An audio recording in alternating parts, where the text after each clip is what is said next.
BT wants to know, when I replace disc brake pads, I always find that the new pads never leave enough room for the rotor. I try and push the exposed pistons inward, but never with much success. Any tips to make this common procedure a little easier? Installing disc brake pads is easy with the right tools and a basic understanding of how hydraulic disc brakes function. All you need are a pad spacer and a bleed block to get you started.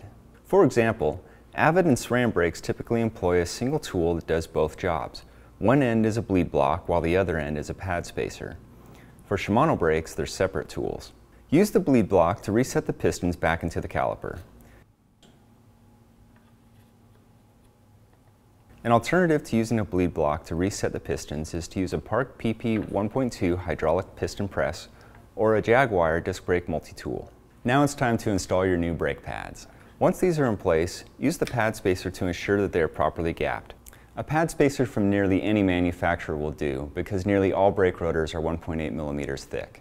If the pads move back into position when the spacer is removed, or you experience excessive pad drag on your rotor, your brakes are likely overbled. This is a very common factory defect for OEM brakes, but it's easy to fix. With the pad spacer installed, set up the brake lever to the position used for brake bleeding.